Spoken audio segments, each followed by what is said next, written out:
I think you can go ahead and hit record and we will get started. A reminder too that with the number of people who have registered for this event that we will be asking you to use the chat function and we'll be tracking that as we go, but then also we'll have designated times for a question and answer. And based on experience from the last session, you would be able to unmute and ask questions verbally. And that should work just fine. So we'll see how that goes. There will be designated question and answer time. Okay, so good morning, everyone, and thanks so much for joining us today for this second information session that Greater MSP is hosting on the EDA CARES Act funding opportunity. We're so excited for you to be participating and joining us. I want to acknowledge my team who is on the call, and this is the team that's been actively developing the regional economic framework, which we will talk about in a moment, and has been working collectively to spread the word about this funding opportunity in the region. So I want to acknowledge Mike Larson with Met Council, Tawana Black and Andrea Furstan with the Center for Economic Inclusion, and Maria Zimmerman, who has been a consultant to this project and on this work, and is very knowledgeable of funding programs. So I'm going to kick it over to them as we get into the regional economic framework section, but I just wanted to acknowledge that they're on the line and they all may be answering questions in the chat as we go. So if you see those names pop up, they know what they're talking about. So we do our best. Thank you, Amanda. Yeah, absolutely. Okay, so thanks for everyone who participated in the first session. There will be new information this time, but we are going to remind folks who weren't able to join in the first. There will be some reminder and follow-up from what we talked about last time. We provided an update on the regional economic framework, which we'll do again today. And we heard from a couple of experts who have worked with EDA in the past, including Lynn Knight, who is a consultant and formerly with the International Economic Development Council, and from Nicole Brunswick, who is the Executive Director of Region 9 Development Commission in the state of Minnesota, and has worked extensively with EDA and specifically with our EDA rep, Darrin. So don't worry if you missed it. You can watch that recording from the first session, and then we'll be following up on some of that information again today. Okay, so for today's session, I'm so grateful to have Darrin Fleener with us. Darrin is our region's economic development representative with EDA. He will be providing us with an overview of the CARES Act funding opportunity, and we're going to be able to go into some depth with him with question and answer on the application process. And he'll help us work through project development in those last 30 minutes. We'll have the opportunity to ask him specific questions and get feedback, which is a really great opportunity for us to have him on the line. So thank you, Darrin. You see his contact information here. And I will just say that Nicole in Region 9 told us that we could text you all hours of the day. So watch out, because Greater MSP partners are going to be reaching out. You will hear from us. But I would say try to be respectful of time when you text Darrin so that we do not bug him too much. So Darrin, I don't know if you just wanted to holler hello, but we'll circle back to you when we get into the second section of the session. Sounds great, thank you. Awesome, okay. Okay, so similar to the first session, we're going to be breaking up into about three different sections. The first will be an update on the regional economic framework.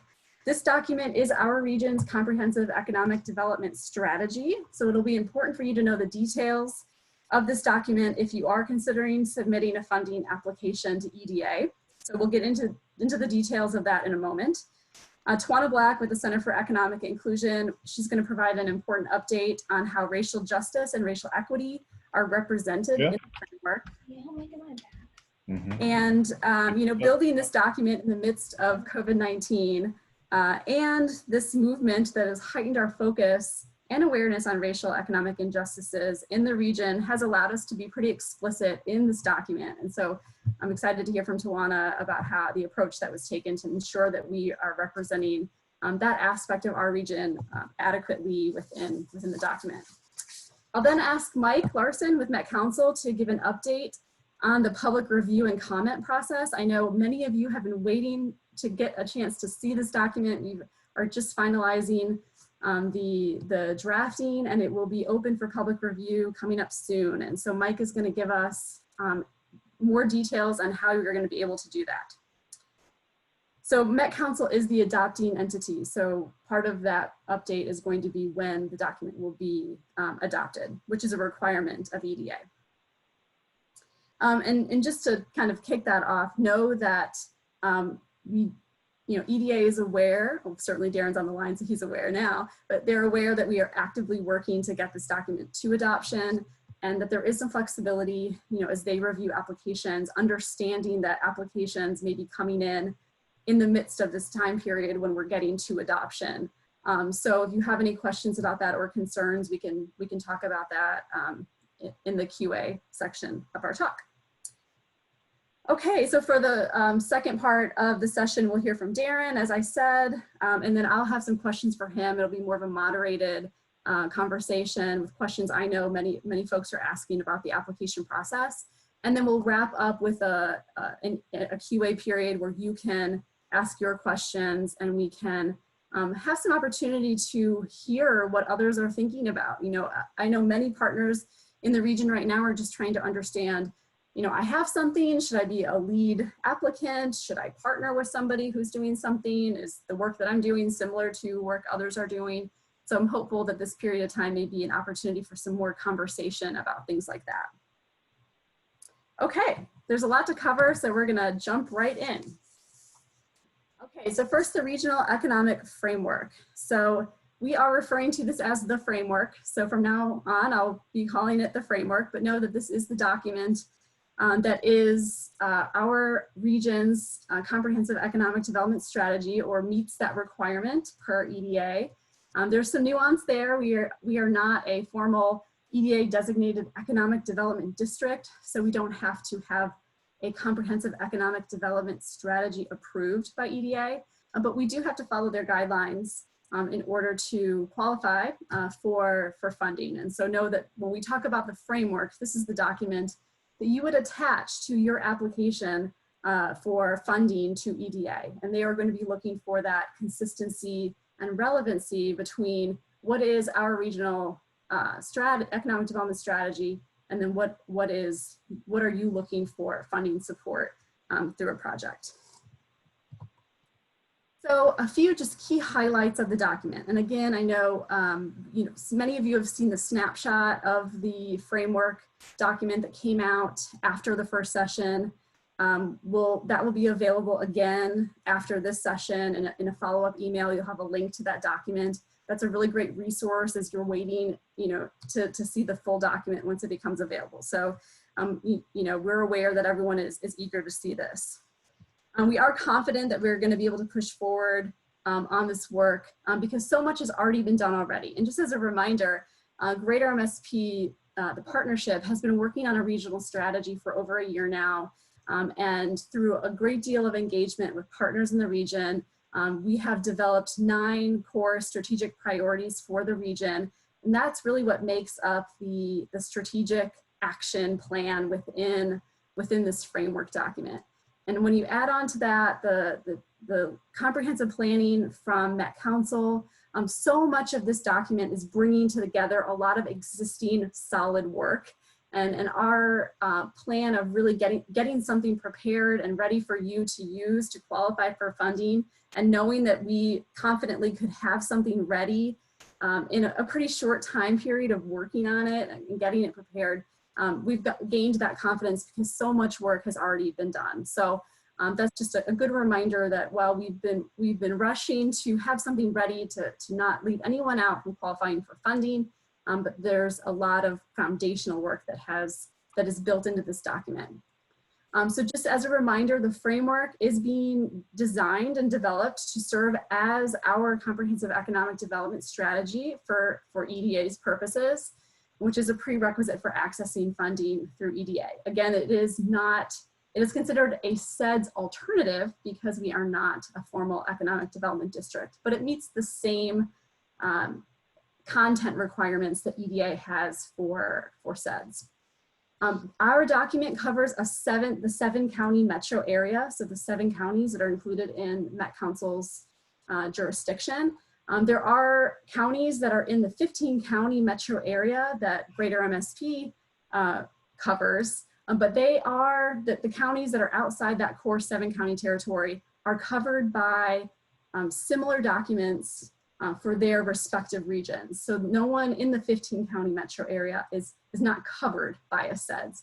But for the purposes of what we're talking about right now, if you would only attach this document to your application if you are representing a geography within the 7-county territory.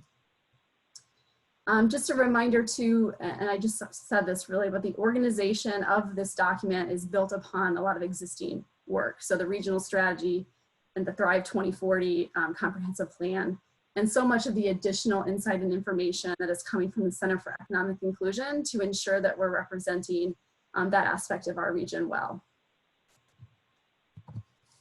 So the partners to this work, as I've described, it's been Met Council, Greater MSP, and the Center for Economic Inclusion. And it's just been a really great collaborative process of working together. And within our organizations, all of the partners that we've brought together to engage and provide input. And at this point, I'd really like to pass it over to Tawana Black with the Center for Economic Inclusion to give everybody an understanding of how they've been involved in this process and what you can expect in the document as it relates to racial disparities, racial injustice in our region, and that challenge in our region, and our aim to advance racial equity moving forward. So good morning, everybody. Thanks a lot for joining us for this session today. We appreciate the opportunity to be able to not only work together on the formation of this strategy, but really work together on the implementation of the strategy. And as Amanda has shared, this strategy is building on the strategic planning work that has been done by the Greater MSP Partnership, which has involved many of you. And we know that it also has an opportunity to go beyond that, such that as we pursue across the region, being able to create a region that is fully competitive, that is fully inclusive, and continues to grow and create shared prosperity and opportunity for everyone in ways that allow businesses to thrive and fuel innovation and ignite innovation. That also means that every member of our community has to have a place and an opportunity to be able to thrive and pursue the opportunities and growth that they want to, and that every business in our region has to have those same opportunities and not just access to those opportunities. And that's going to require us having intentional strategies woven throughout the entire regional economic framework and every one of the 9 dimensions that have a racial equity component to them, and measurable goals outlined within them as well. And so that is the work that we are in the process of leading and developing right now.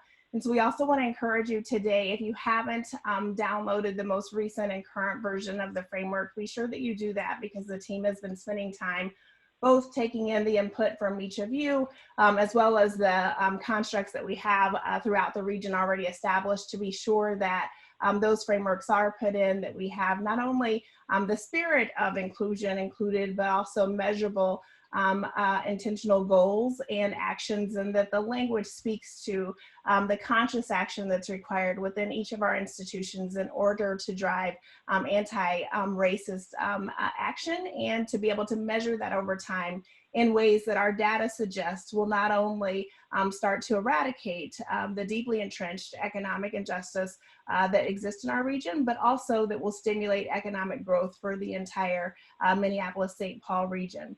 To that extent, we have prioritized efforts and intend to, as we develop this framework and move it forward to you for review, and then through the summer for submission. One of the things that we'll be getting your continued engagement and input on is how we move from plan design into plan implementation, and then into submissions to the EDA in ways that allow us to prioritize and elevate opportunities throughout the region that will drive those measurable goals and progress. So we encourage you to be able to share input with us. Some of you did that a little bit after the last session. So we encourage you to share additional input with us today and in the coming couple weeks. That'll help us think about how we do that collectively as a region with a lens for both race and place. Thank you. Thanks so much, Tawana. That's a really great overview. And I would just remind that we will have time for more Q&A if you have more questions about that. And certainly there's contact information for all three of our organizations on this slide deck, but also in that downloadable snapshot of the regional economic framework. So you can reach out if you have more questions or want to see how you can get involved in projects that would really prioritize our racial justice issues in our region. And as we've been working on this document and being intentional about incorporating this critical element, this is a resiliency issue. As you think about these CARES Act funding opportunities and how we recover from the impact of COVID-19, this is very much ingrained in how we become a more resilient region. And so I would just think about that as you are positioning any project application to EDA for the CARES Act funds. And just as a reminder, advance my slide here. The 9 strategic priorities that Tawana just referenced and that I referenced earlier are listed on this page. You can get a better idea of the area of focus for each of these by accessing that snapshot, but certainly the full framework will be viewable soon, very, very soon. And I'd like to pass it over to Mike to give us an update from Met Council on the timeline moving forward and what you can expect in terms of providing additional input into the document and looking for that relevancy and consistency that will be important as you consider project applications to EDA. Get away, Mike. Yeah, hi, good morning, everyone. Thank you so much for joining us this morning. You guys gave a great overview of the process today. Again, I'm Mike Larson. I work in the Community Development Division of the Met Council. I am helping to co-manage this process. The council really is acting in a convening role here, and I think Amanda said it earlier, that we are acting, we will be adopting the regional economic framework, and we will be making certain that the framework, so having said that, we want to make certain that the framework represents our input, our policy direction consistency with what we consider to be kind of the region's most important issues, which have already been articulated, for example, in terms of racial equity and other issues like climate change. So I just want to give you a few milestones to consider in this work. So we are going to be having a briefing session with our council committee of the whole next Wednesday, the 1st. So you're welcome to tune into that. We're going to give them a high-level framework of or just a high-level overview of where we are with the framework and where we are with the partnership and our process. We actually are, I think feel like we're in pretty good shape with the document. So if you have any suggestions or concerns about content or direction, certainly welcome to feel free to dialogue with any of us either now or in the future before we release that document for public review. I mean, we developed this 2-pager, which I think is a really good overview of sort of the tone and the content that will be in the framework. So we're meeting with the council for briefing on the 1st, and our plan is to release the document for a larger public review on the 9th. So that will be a draft document. And then we will meet again with the council's committee of the whole on July 15th, Wednesday, July 15th. So they'll have a high-level overview and they'll have a chance to review the document. Any of you that have suggestions about clarity in terms of strategy, we will certainly share that with the council.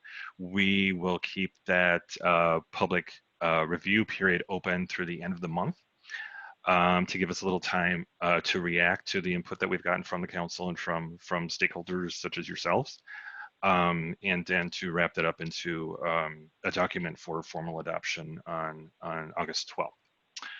So that's generally, happy to take any questions that you have about that. I just want to, add as a personal note, I think this has been a great working partnership. I think on a personal note, again, that we know our communities are struggling. This is an unprecedented time. So, I mean, I personally feel a great sense of responsibility for this work. And want to work with our partners to provide access to these fundings. Not only to this funding source from the EDA, but to help clarify a regional discussion around where we go from here, around our region's most important issues and how to support resilience, economic resilience, especially for those most vulnerable, and addressing our region's most prominent challenges around racial equity. So thank you. Thanks, Mike. Yep, and this is an update from where we were with the last information session, and just some further clarity about how you can access the document. It will be available at the Met Council website. If we have a more specific URL, we'll follow up with that. At this point, we know that you will be able to access it there. And certainly you can reach out to any of us, the contact information that's included on this deck, and request a copy, and we'd be happy to share that once it is ready to share. So I also want to acknowledge that there's been a great deal of briefing on progress of this document over the last couple of months. Through Greater MSP, we have been working closely with our county economic development partners, with the Regional Council of Mayors, with the county commissioners that sit on the Greater MSP board, with our chamber partners, the regional chambers, and through various community organizations and partner organizations, we have been communicating through this process. So if you feel like you haven't gotten a chance to see this or hear about this, or this is news to you, please reach out. I'd be happy to give a one-on-one briefing on the progress and process, and certainly give access to the document once it's ready to share. Okay, so we've got just a couple minutes that I want to just leave open for questions specifically about the framework. You can either put them in the chat, or if anybody would like to voice a question, now is the time.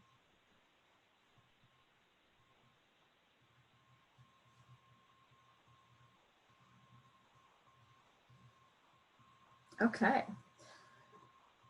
All right, I see a question from Perry. Does anyone know if an entity is planning on submitting on broadband? So good, Perry, this is a great question. As we're about to hear from Darrin to go into some more details on the actual application process and projects to put forth to EDA. And I hope, certainly anyone who wants to respond in the chat on that, or, we can make sure Darrin responds to this. It's included in the notice of funding opportunity from EDA that broadband could potentially be an eligible project. And so we can make sure that gets addressed. And then certainly if anyone else has interest in that type of project, let's connect in that last 30 minutes around it. So thanks, Perry. Okay, if there aren't any other questions on the framework document, we can move forward to our next section, which is hearing from Mr. Darrin Fleener. So again, thank you, Darrin, for being here today.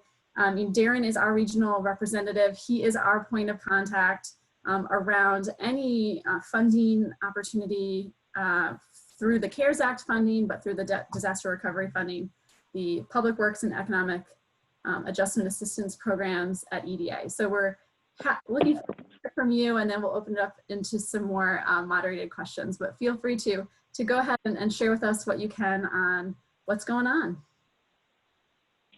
Well, great. Thanks for inviting EDA to this information session. It's exciting to hear that you have a good group of folks that are interested in hearing about what's happening in the economic development world at EDA. So very pleased to be here. Looking forward to the completion and adoption of your regional framework. That's great to hear. Sounds like progress is happening, so that's always exciting. I thought what I'd do is I'd run through a basic description of EDA and what we do, what our programs are, and then we'll talk a little bit about the CARES Act funding as well. I think a good way to set the stage is to be able to just talk a little bit about how we get the word out about funding. And we do that by releasing a notice of funding opportunity. So I'll be referring to that notice of funding opportunity as a NOFO.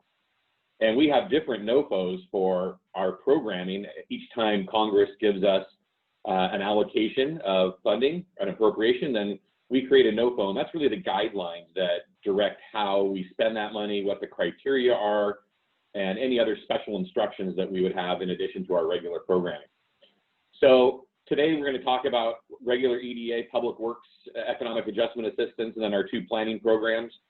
And then we'll also be talking a little bit about the CARES Act funding. And the CARES Act funding has a NOFO, our regular NOFO, and we issued an addendum to that. So the CARES Act funding is not a funding source unto itself. It's in addition to our regular programming. So that's why I'm going to cover both of them. So again, it's not a replacement of what we have. It's actually in addition to what we typically would do. So as you hear me talk about what we do at EDA and how we do it, that still applies to CARES Act funding. And then at the same time, I'll talk about the CARES Act funding, and that will be the additional instructions that we'll have for how that money will be allocated. So any questions right off the bat? I guess you're going to type them in, and we'll be addressing those at the end. So EDA's mission, just talk about that a little bit, is to lead the federal economic development agenda by promoting innovation and competitiveness. And we do that by preparing and supporting the regions for growth and success within this global economy. So EDA is a national organization, clearly. We do only one thing, make grants. We're non-regulatory. We don't have any oversight with any sort of federal law. We simply are a 100% grant-making agency, which generally makes us a pretty fun agency to work with. So EDA directly works with local officials, and we look for competitive merit-based investments that will assist economically distressed regions. And we're always after higher-paying, sustainable jobs. That's a fundamental part of what we do. We support job growth. We support regional economic development initiatives. We serve as your we serve with strategic and catalytic seed investments. We look to attract and leverage private investment. And we really emphasize innovation, entrepreneurship, regional competitiveness, and workforce training. So we have a couple of primary programs, our Public Works program, and we use that to revitalize, expand, or upgrade physical infrastructure. And we're looking to make those investments to attract new industry and encourage business expansion. We're looking to diversify local economies. We're looking to put in elements of resiliency. And we really want to generate and retain long-term private sector jobs in these distressed communities. And you'll hear me use the word distressed communities, and we're going to talk about what does it mean to be distressed. That's eligibility. So we'll talk about that in a minute. So, you know, an example of a public works project would be something like the construction of, you know, some infrastructure or the facilities, and that's often associated with industrial manufacturing that benefits multiple companies. So an industrial park, road, water, sewer, those kinds of things. And those awards typically range from around $200,000. That's about the bottom of that. And unless there's some real special circumstances, we typically wouldn't look at something over $3 million. But everything depends on your project. So there are no strict guidelines around that. There's no ratio of jobs created to dollars invested or anything like that. It's every project is unique and individual. And if you have a project, we'll look at that on its own merits. So again, you know, we'll look at road, water, sewer, rail. We work a lot with ports and their infrastructure, again, tied to industrial development.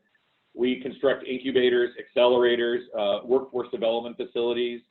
Some of these projects require feasibility study and things like that. But again, we'll talk about that if you have a specific project you want to do.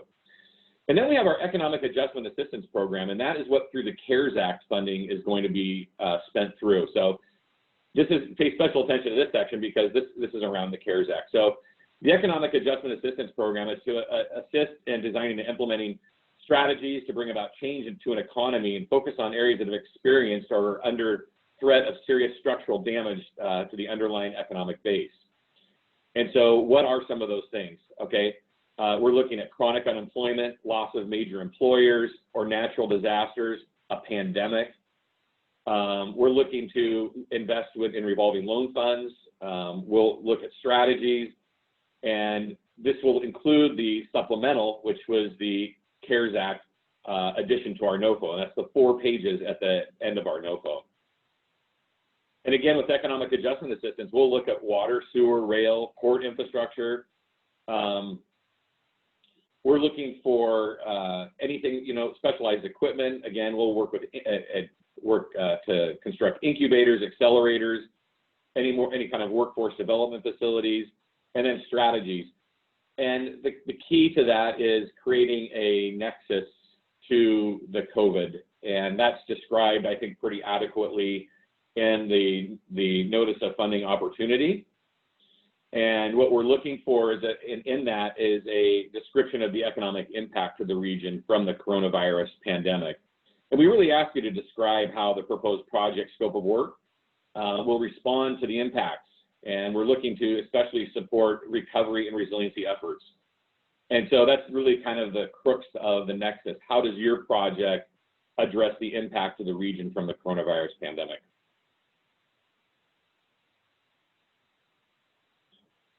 So a little bit about our planning programs. We have a short-term planning program. We have local technical assistance. And this is really just provide knowledge and information and gaps to allow folks to, make good decisions for local economic development issues. We look at those from around 50,000 to 300,000. Those would be an eligible would be eligible under the CARES Act funding as well.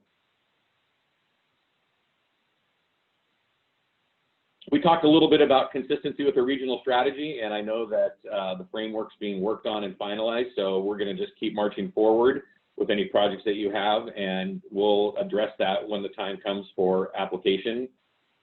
Let me just talk a little bit about the CARES Act at this point. So on March 27th, the CARES Act was signed into law. It provided $1.5 billion to the United States Economic Development Administration, our agency. And on May 7th, we started inviting applications for that. So what we're going to be looking for specifically under the CARES Act funding are economic recovery planning and the preparing of these technical assistance strategies, looking for resiliency planning. We'll be looking for capitalization of revolving loan funds. We specifically are focusing on supporting innovation and entrepreneurship. And then, of course, as I mentioned earlier, we'll be looking to, constructing public works facilities to support the recovery, including the deployment of broadband and supporting telehealth and remote learning for job skills. Now, that's important that we keep in mind. The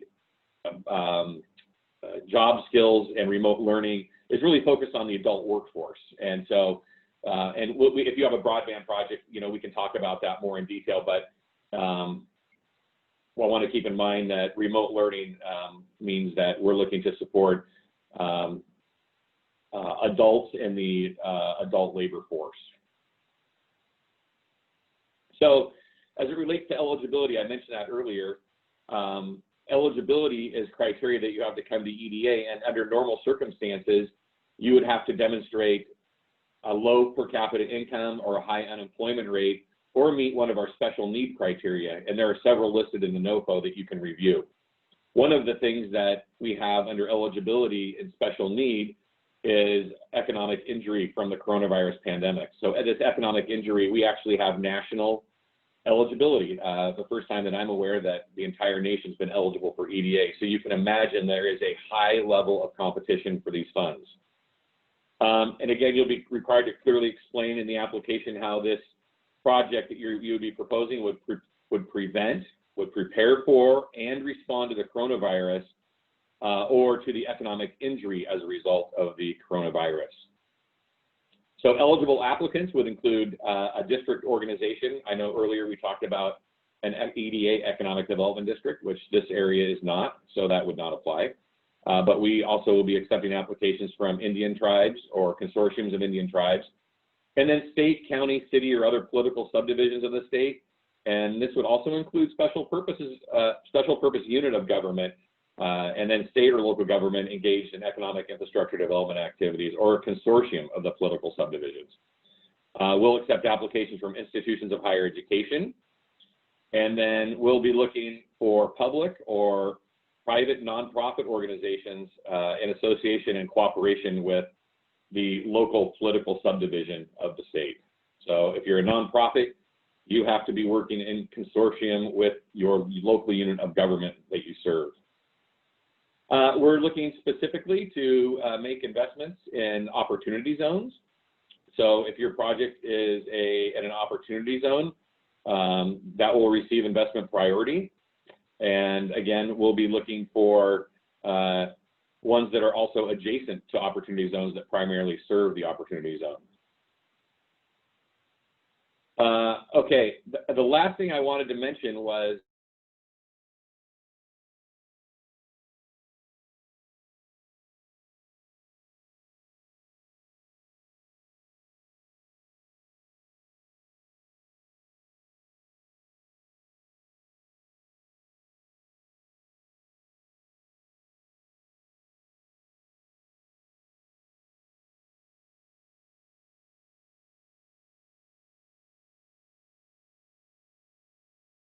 I would expect the non-competitive awards to start rolling out, and then we'll start seeing and processing applications for competitiveness. So I'll stop there. That was a lot of information, and it was pretty quick. So we can open it. I'll turn it back over, and then we can open it up for Q&A. Thanks. Darrin, that is a great overview. Thanks so much. And I do have some questions I want to walk through. Before I get into my questions, something that you brought up was the entities that are eligible to apply.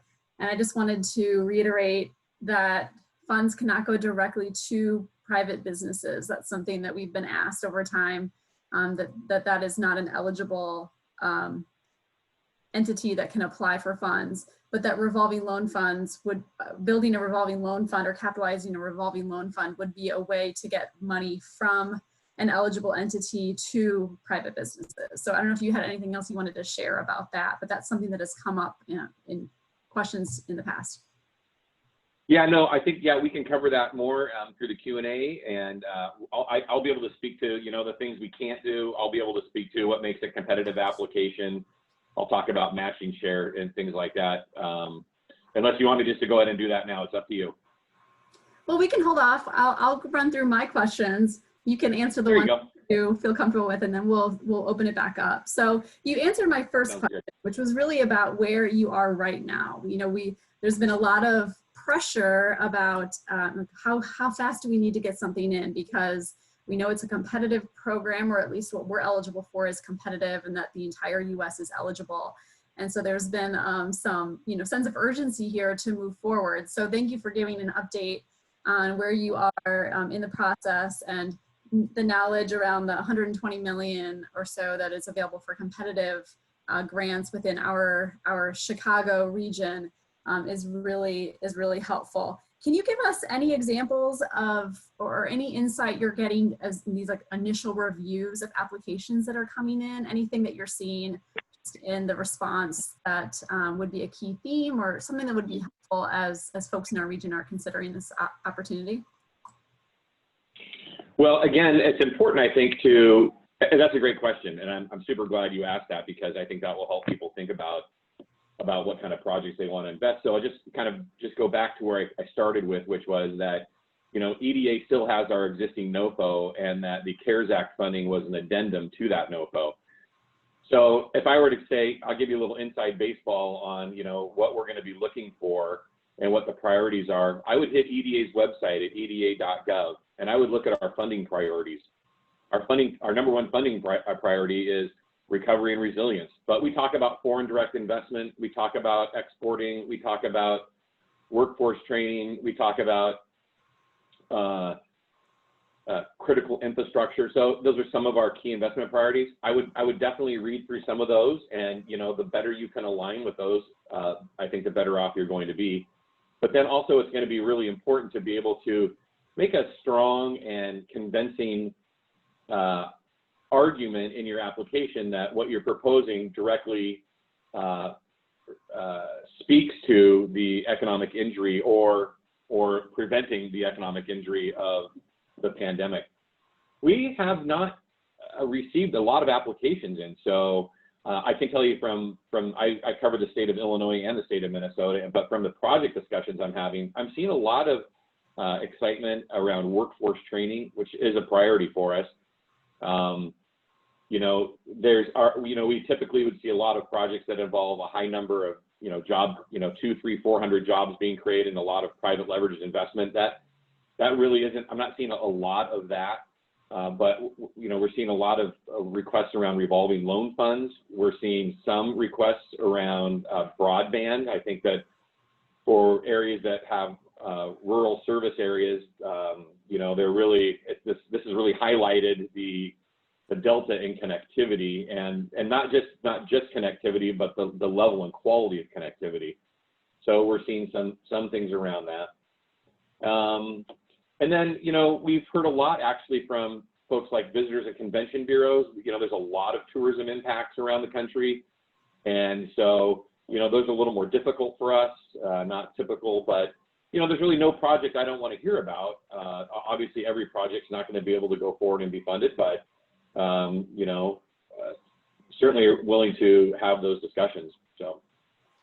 Yeah, that's great. We're hearing similar interest in our region, certainly around workforce training, the revolving loan fund opportunity. You know, to my knowledge, we don't have any existing EDA revolving loan funds within the 7-county region. We're just getting started in this work with EDA, and so anyone who would be interested in that would be starting from scratch. Is there anything, I mean, as you consider recapitalizing existing funds versus starting new, that we should be thinking about as maybe newcomers in that space? Yeah, a couple of things around RLFs, and, you know, if there's someone interested in that, I can certainly provide them a briefing packet that I have available through email that kind of runs them through how you put together an RLF. I provide them a copy of the NOFO, of course.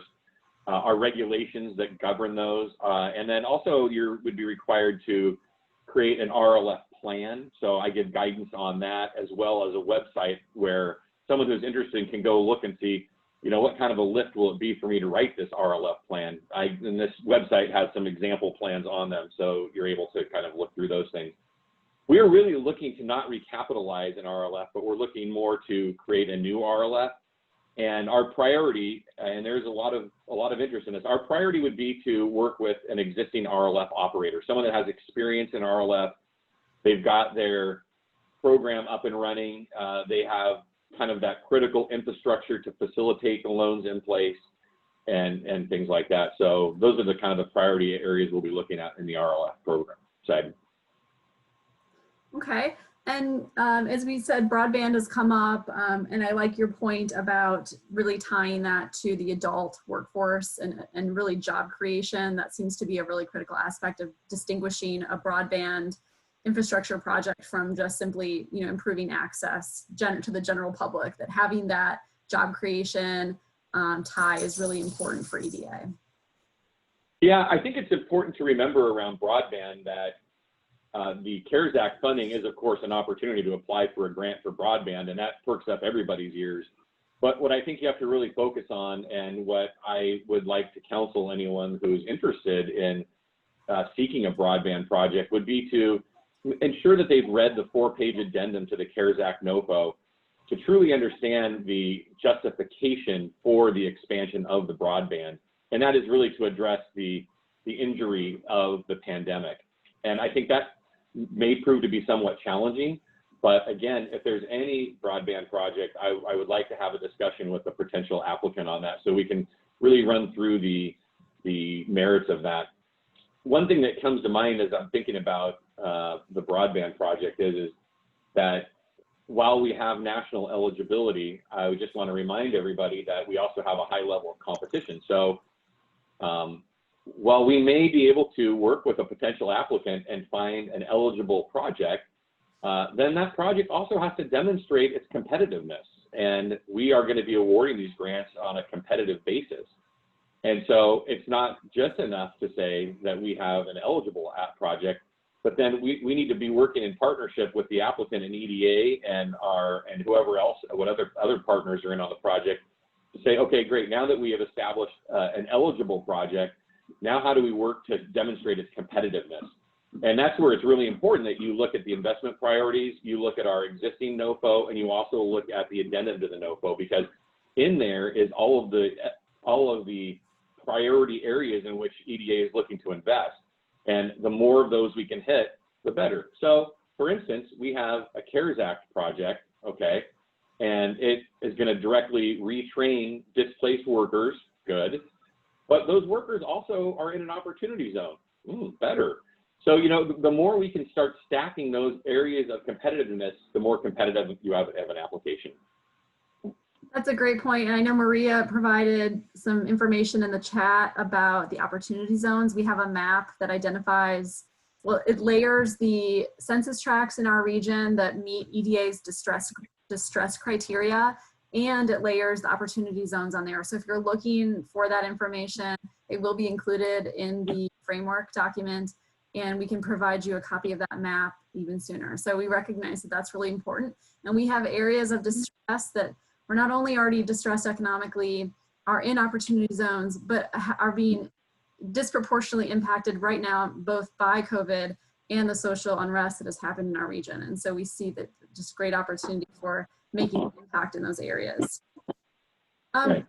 Darrin, you made a point about this is a competitive program and we need to demonstrate that competitiveness. Can you speak to this, how funds are being allocated? You know, we've had people concerned about there being some dollar amount that we get access to for the region and we can't go over that, or, you know, if we have so many applications that come in, but we've already hit a dollar amount, some may not be considered. Can you speak to how EDA is determining the distribution of funds? Is it simply merit-based, or is there some geographic component beyond the regional allocations?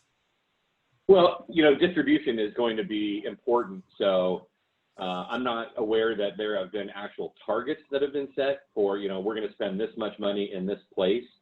And then there's also some level of kind of uncertainty, I guess, around exactly how much we'll have in our competitive pot. We know that we've invited applications for all those non-competitive grants, and you heard that was a considerable amount of money. They were non-competitive, but I still don't know, are they all going to get awarded? Are they all going to be accepted?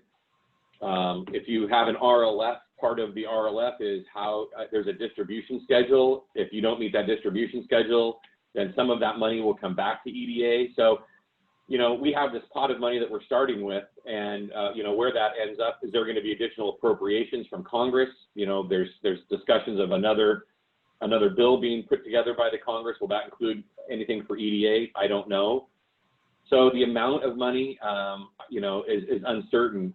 But you know, we do serve 6 states, and you know, like any organization, we'll try to have some level of equity and distribution, but we don't know who's going to be applying. You know, maybe some states will have more applications than others. You know, but at the same time, each project is weighed on its own merits and will be evaluated after submission on its merits. And you know, how that all shakes out in the end, of course, I have no way of knowing that. And, you know, along the same lines, we have a lot of strong collaboration in our region, a lot of, you know, good partner level work. And we see partners wanting to gather around similar issues. You know, how will EDA address the submission of projects that cover the same geography, but maybe have different areas of focus? Well, I mean, you know, if you're in an area that's highly populated, you know, in an urban area, you know, I expect there's going to be a lot of interest. And so I think, you know, it would be a good idea to ensure that you're doing your best to collaborate and working on projects of maybe not necessarily single jurisdiction impact, but maybe more of a regional impact. I think that would be beneficial. Because, you know, there's going to be some reality to how many projects we're going to fund in any specific area. But again, every project will be judged on its own merits. So if someone submits an application, it's going to get its due consideration based on the merits of its own project. And I would say that, you know, there is certainly opportunity for any jurisdiction, you know, large or small, to submit really as many applications as they want. But I think at the same time, you want to kind of avoid the appearance of competing with yourself. So, you know, I think, again, going back to the idea of collaboration, and I think doing your very best to make the most out of, you know, what applications are put in to get the biggest bang for the buck, I think would be beneficial and probably a good way to be thinking about it. Yeah, that's really helpful. And part of this kind of last 30 minutes of our chat, we open up to the group to talk through those kinds of things and, you know, planning around what would be areas of priority for our region. And we also want to offer another opportunity to gather and do some planning, and we'll get to that in the last 30 minutes. Before I open it up to everyone with more Q&A, I want to ask you specifically about what is the best way to engage with you? You know, we've been given advice by many experts to get in touch, get your feedback, prepare some really foundational information before we go to an actual application at grants.gov. And what is the most effective way to do that in your mind and with the workload that you have? And what information do you want to have prepared before someone comes to you? Yeah, one of my favorite questions, and I'm so glad you asked that. So, look, some of the things I'm going to be looking for, and you can prepare for before we get together. The first thing is that it's always helpful for me to have a one-page document that has a description of the project. I'll go through that in a minute. And then also a map of the project area that shows property ownership. So we have to ensure that any project that EDA would participate in is owned by an eligible applicant. And so, you know, that's always a primary question. So a map of the project area, delineating property ownership. In that one pager, I'm going to be looking for, you know, any partners that you have on the project. I'm going to be looking for the amount that you're looking for EDA. I'll be wanting to talk about your matching funds requirement. So in this particular CARES Act funding, there's a 20% match requirement. And at the time of application to EDA, you must have that matching funds secured. So I'll be looking for where that match is coming from and if it's readily available. And that'll give me an idea of what the total project cost is. I'll be looking for a general description of the project. What do you want to do? And it doesn't have to be long and drawn out. I'm not looking for, you know, the history of the community that you're in. I'm just looking for, you know, what the project is. Are there elements of job creation or private investment? I'll be looking for any other distress criteria that we talked about earlier. And then we also talked a little bit about SEDS consistency. So those are some of the things that I'd be looking for in that initial conversation. The best way to get a hold of me is to request a meeting from my email, through email. So my email is D and my last name Fleener, F like Frank, L-E-E-N-E-R @EDA, Edward Delta Apple.gov. And then we'll try to schedule a meeting. I'm scheduling meetings here. I'm into, I think July 7th is my next open opportunity for project calls. But sometimes things get canceled, so you know I always appreciate hearing from folks, and I'm typically looking at 30-minute meetings. But you know, if it's something that's larger that deserves an hour, I can certainly work to schedule that as well. So whatever you need, I'm going to be looking to do. Well, that's wonderful. We appreciate that. And so what I said at the beginning, do email Darrin, request a 30-minute chat, and don't text him in the middle of the night. So just want to clarify. Oh, that's fine. And you know, I'll have time for everybody. This is a busy time right now, but I certainly have the ability to talk to anybody that's interested in talking about an EDA project. We definitely will have an opportunity for that. That's good. And I know many partners, some who are on the line now, have actually already reached out. So I just, you know, everyone who is interested, you do not have to work through Greater MSP or Met Council or Center for Economic Inclusion. We want to know what you're thinking about and want to help you and facilitate partnership in the region. But if you want to reach out with Darrin independently, we welcome that. And we provided your contact information in the slide deck, so folks will be able to do that. My last question before we open it up is really around working with EDA. So, you know, we're a region that doesn't have as much experience working with EDA. We are not an economic development district. And so, you know, what is just some general advice you have in terms of funding opportunities through EDA? What should we know when it comes to working with you? And, you know, in terms of how we think about preparing for projects or oversight, certainly any administrative element of this that we should know going into it. Yeah, that's great. So, you know, of course, EDA is a federal entity, and you know we're governed by a code of federal regulations, and the cost principles under which we operate are 2 CFR Code of Federal Regulations 200. So you're going to want to have the ability to read and understand our cost principles and how federal grants are administered. To prepare an EDA application for something like a construction project requires a preliminary engineering report. It requires an environmental narrative. you have two phones going at once.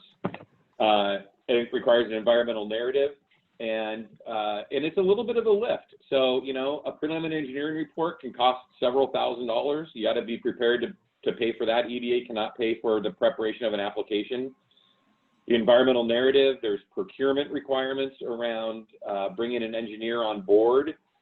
Again, you have to complete an environmental narrative and then have an adequate scope of work. So, you know, applying to EDA is a commitment, you know, and when you look for an EDA project, the life of an EDA project is 25 years. So if you say, well, we want to build an incubator, we want to build something, we want to construct something, we want to buy equipment for something, all of those things that you propose will be requiring for you to operate that for a period of 25 years after our award. So, you know, there has to be a kind of a high level of a unification and commitment around a jurisdiction and wanting to take on the responsibility of partnering with EDA for that period of time.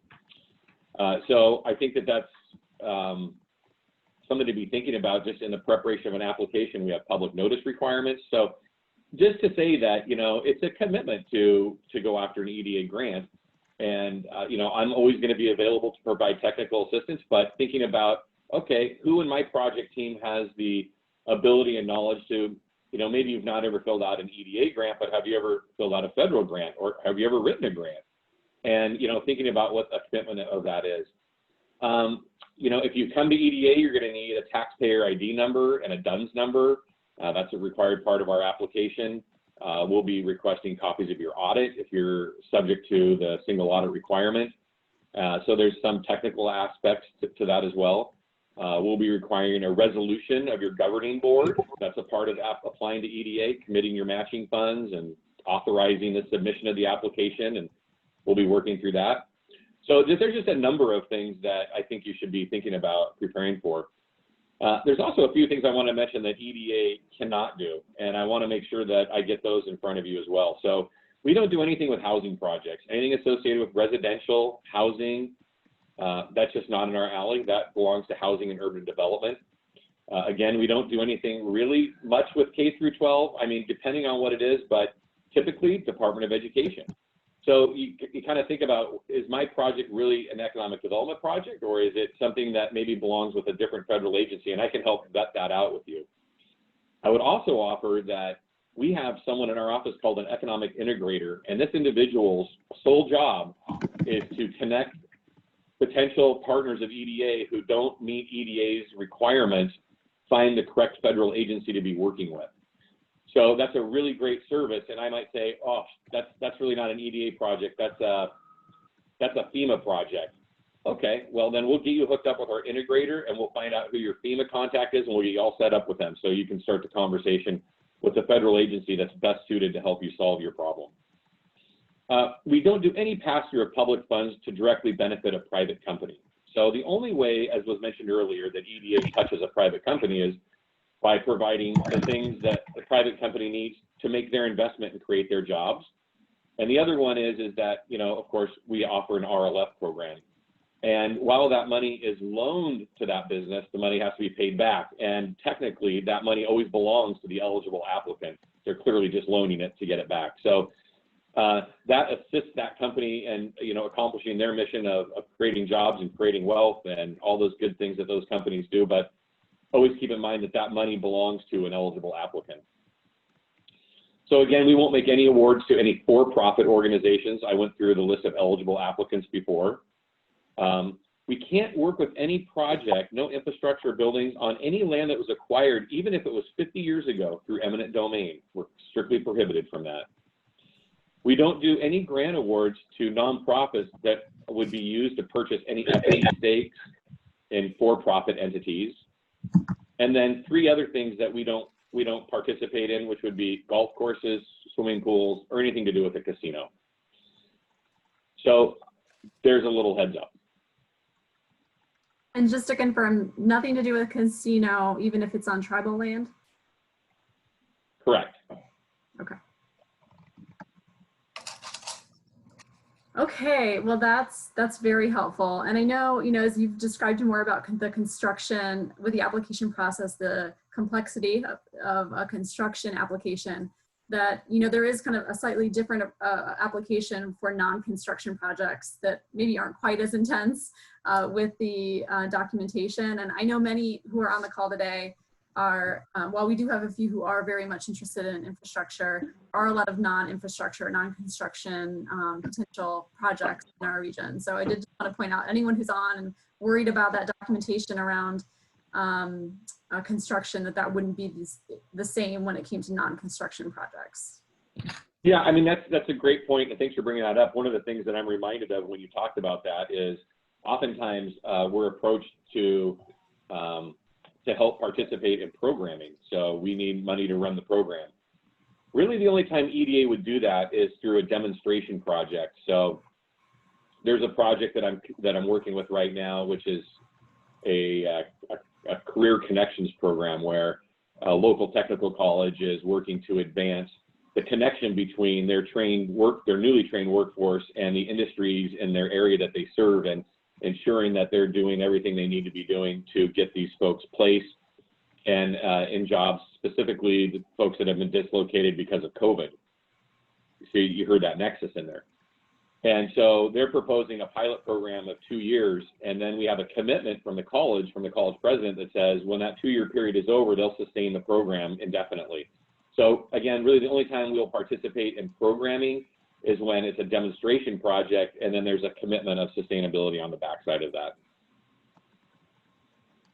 And I know other things I've heard around recovery and resiliency is on that the planning side. And so developing a recovery plan, or we've been talking about supply chain resiliency, you know, a supply chain resiliency plan. Can you speak to that? You know, there's been discussion about, you know, could the funding help to hire a coordinator or somebody to run that type of work? Yeah, I mean, you know, we started the discussion with the regional framework, and, you know, that's a fundamental part of our application requirements. So, you know, EDA, we fundamentally believe in planning, and not planning for the sake of planning, but planning for implementation. And we like to see that as, you know, as much as we can on a regional basis, but, you know, we're in special times, there's crazy times, special circumstances. So yeah, I mean, we definitely would engage a community that's looking at some sort of recovery strategy, some sort of implementation plan. We certainly can look at feasibility studies. So, you know, planning is a core fundamental of EDA, and anybody that's got a planning project or something where they want to complete an industry analysis, you know, opportunity analysis, gap analysis, you know, anything around how do we better leverage the assets that we have? How do we look at recovering from this? You know, certainly we want to engage that discussion.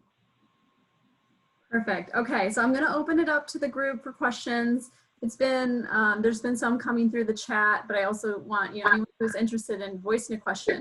Before we do that, I'm going to be super high tech and run a quick poll. So this is really just to get a sense for us and for Darrin of the type of interest on the line right now, the kinds of projects that we're interested right now.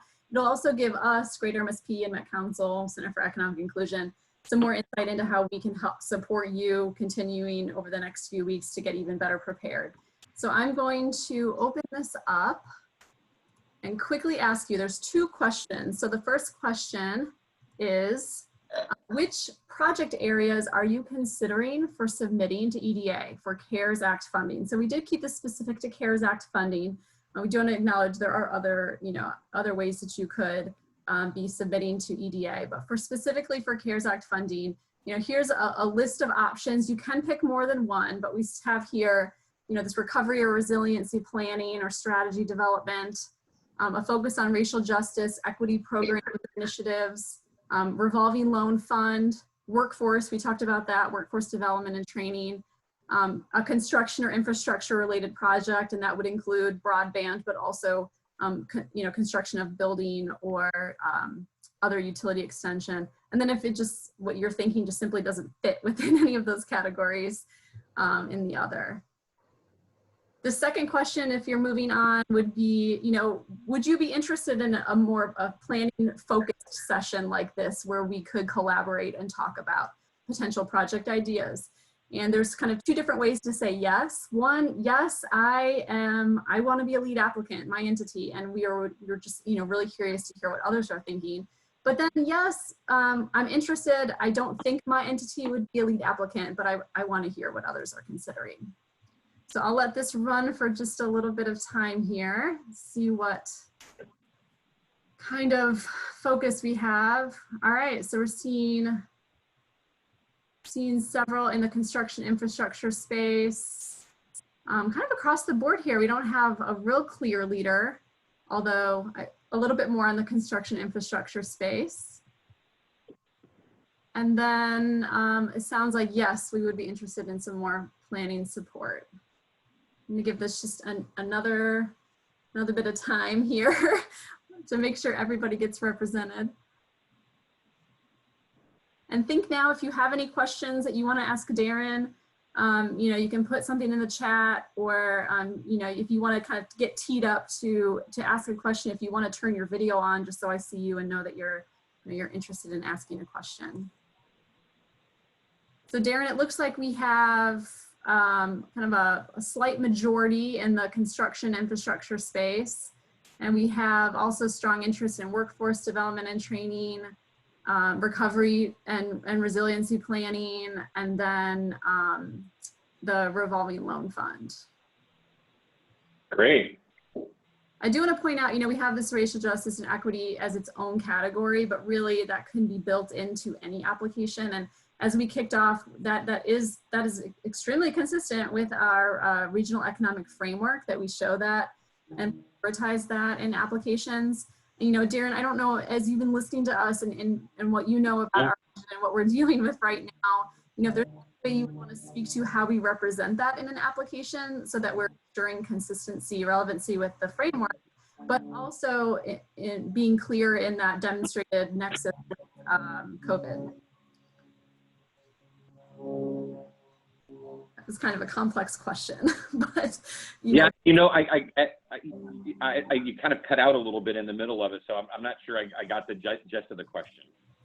You know, how we would represent, you know, any kind of application where we're representing how this project or strategy would influence our racial equity and disparities in our region. This is a core priority in our regional economic framework, in our SEDS, and just how you would advise us to incorporate that, but still keep that nexus with COVID. You know, we've had a disproportionate impact in our region on communities of color from COVID. And so we know that we can demonstrate that nexus. But I would just, you know, if you had any specific advice about how we would, you know, represent how racial equity is important across the board in our region in any application that comes into you. Yeah, I mean, you know, I think from EDA's perspective, any project that we are involved in that, you know, we build or that we're going to be involved with, you know, we really look to that to be able to benefit anybody. So, you know, generally, you know, what we say is it's a public investment for the public good. And, you know, we typically would say that we want to have as much inclusion and the ability for anybody to participate as possible. So I understand completely what's happening, and I understand that hopefully would, you know, be a benefit and a result of the project. But at the same time, we want to make sure that, you know, everybody can benefit from the public investment and enjoy the results of that investment. Perfect. Okay. All right, I'm going to move on. I'm going to close the poll. And we are now open for your questions to Darrin. So I'm going to do a quick scan of the chat. If any of my team members have anything that you want to ask Darrin, and certainly anyone else in the room. So Darrin, this is Tawana, and I'm going to push for a little more specificity, because one of the questions that's been raised since our last forum, where we had representatives from another region on the line who had run into some challenges with the EDA and trying to pursue resources to be able to address racial economic disparities in their region. And yet we've talked to cities across the country who have been, it sounds like, successful in being able to secure EDA resources. So your response just then sounded like if it happens to benefit people of color, then that's cool, but it's not an intentional focus of the EDA. Is that what you meant to say? So each project we're going to evaluate on its merits, and it's very difficult to suppose anything because everything can have just so many complex details and so many unknowns. So what I would say is that if there's a project around that, let's talk about it, and we'll evaluate that based on the merit of that project and whatever that project is. And one of the questions that Met Council and our teams have been talking about is having within our framework actually prioritization of racial equity and outcomes, such that as we kind of have the council give its stamp to send things on to the EDA, that would be one of the frameworks. Have you had cities within the region, not Minneapolis-Saint Paul, but within your jurisdiction or within EDA who have that as a part of their framework? And if so, can you give us any examples of what that looks like? I'm not aware of any pillar in a SEDS that deals with racial equity or justice. Just off the top of my head, I'm just not aware of one. The only thing I might be able to give you some level of example in is that a number of tribes in Minnesota have SEDS, and that's a big part. Poverty on the reservation, income disparity, educational attainment, all of those things are addressed in some of those SEDS. But as it relates to a jurisdiction like a city or a council or a political subdivision, I just off the top of my head, I'm not aware of any. Thanks, that's helpful.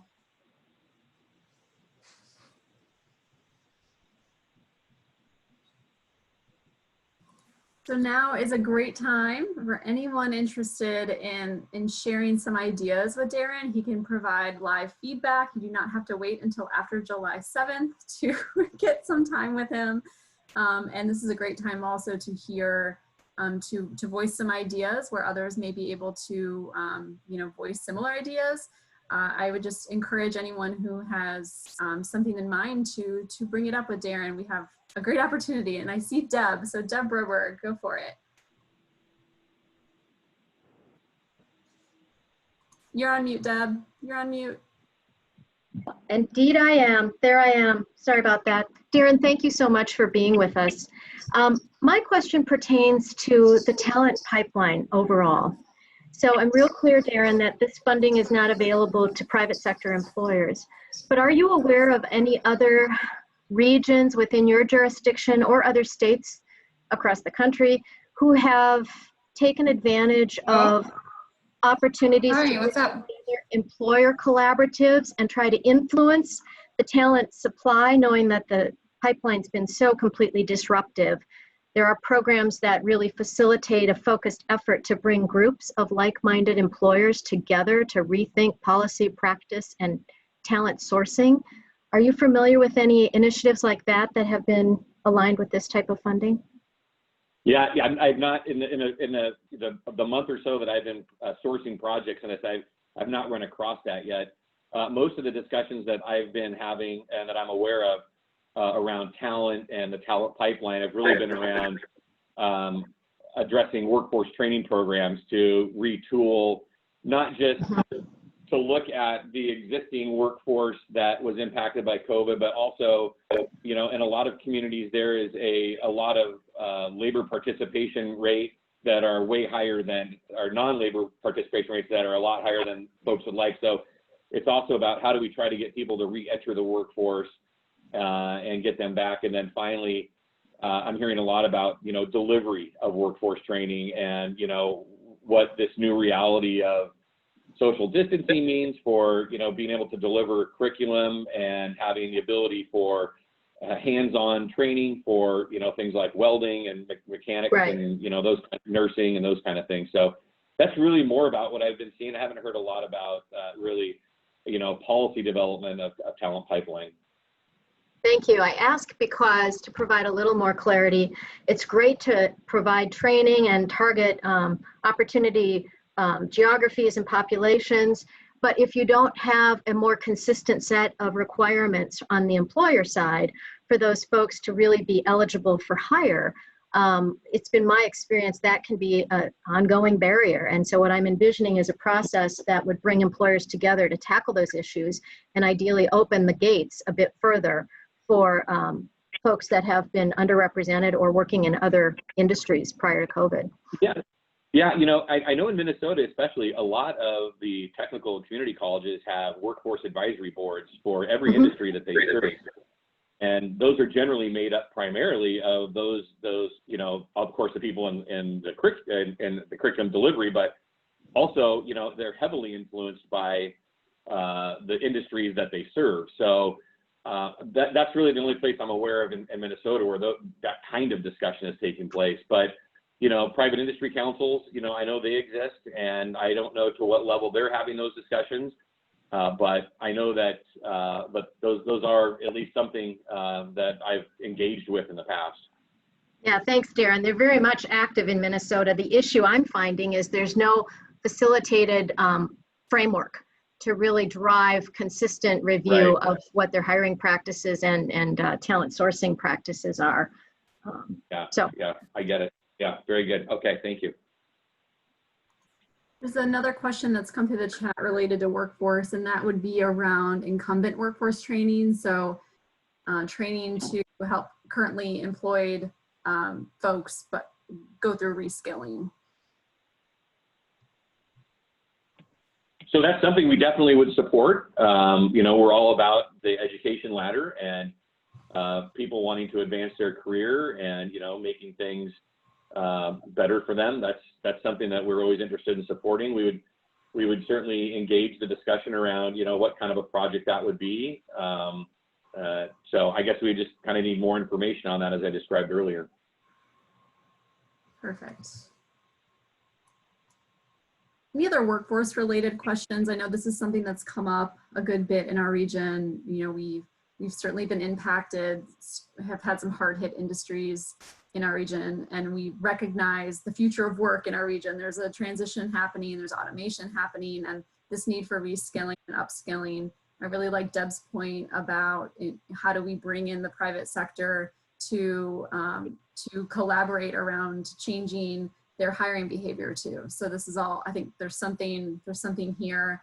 I know bringing higher education would be interesting. I don't know if anyone's had that conversation with any higher ed partners about this opportunity, but this would be one where we probably want to talk to them. Okay, I know I'm going to put someone on the spot, so I apologize in advance, but Jaquel in Anoka County, I see you're on, and I know that you had a question around a more transportation related project. Do you have anything that you want to bring up? I know we didn't get to circle back up, and this may be a good opportunity to bring up more of a like traditional economic development. And you know, when it comes to developing industrial parks in areas of where we have sectors of strength in our region, when it comes to more traditional transportation extension projects, how is the positioning of that type of project within the CARES Act realm? Like, how would that look different than maybe a traditional request to EDA? And to Darrin, question to you, I guess. Yeah, so I mean, you know, transportation improvement projects, logistics improvement projects, road modernization, also new road construction, all of those kinds of transportation related projects, you know, I'd be interested in hearing about. You know, at the end of the day, we're looking to address the primary goal of EDA of raising per capita income and lowering the unemployment rate. And certainly if it's a project that would be introduced through the CARES Act, then we'd be looking for the connection to, you know, how those people that have been injured through the pandemic would benefit from a project like that. But, you know, road, water, and sewer, that's real traditional EDA kind of work. And it's the kind of hardcore infrastructure that supports, you know, the kind of jobs that typically are, you know, family wage jobs that will help lift people out of poverty. You know, so that's a kind of project that we do all the time. And so if you've got a transportation related project, you know, I'd be more than happy to sit down and talk about that and the key elements of that.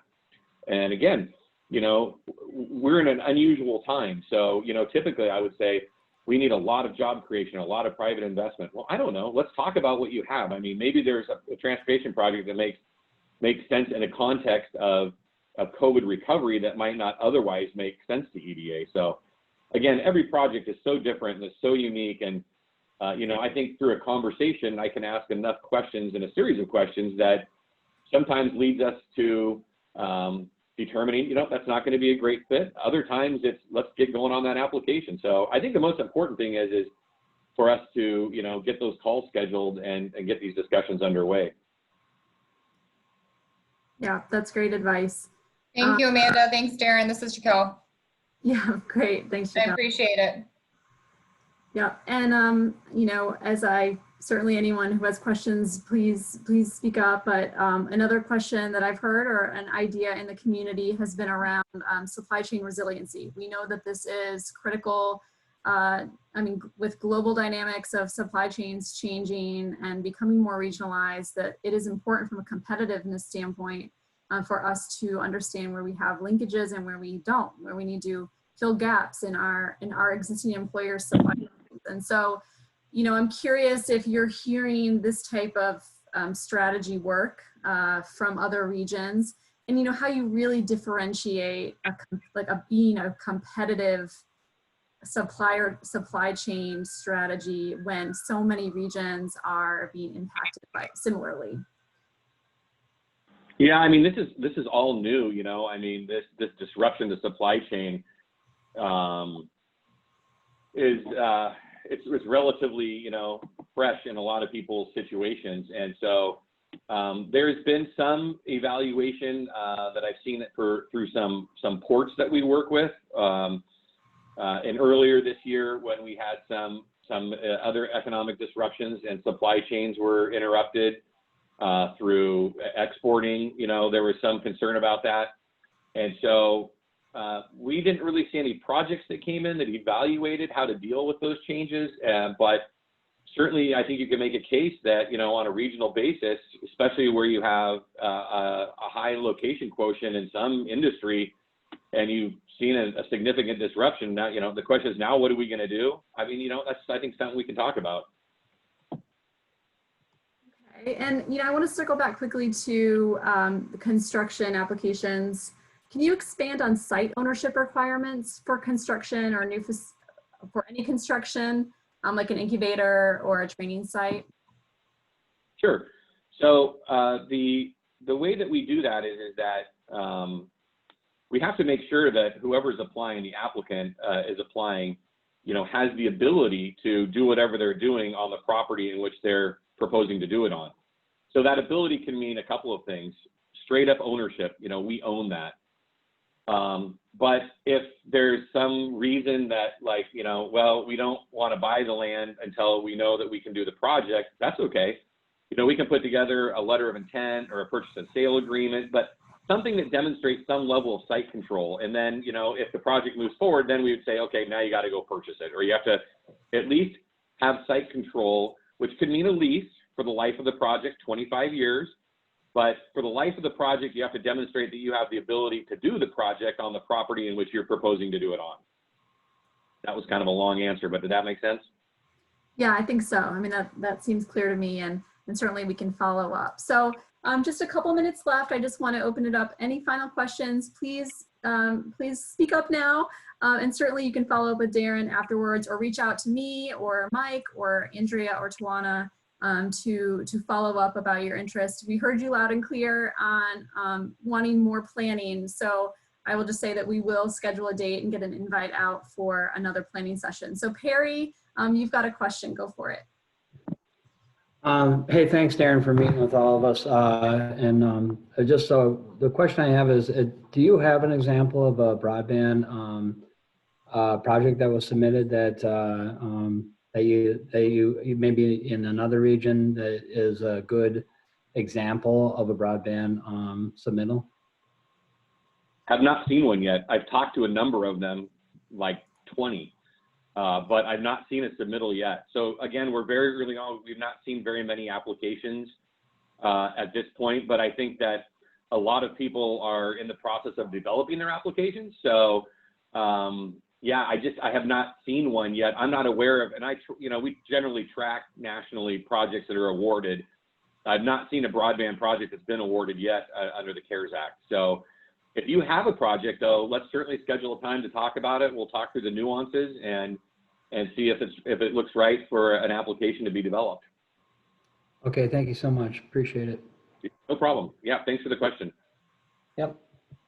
And I want to be respectful of everyone's time. We're right at about closure now. And so if you have any questions for Darrin, you may reach out to him. His contact information is included.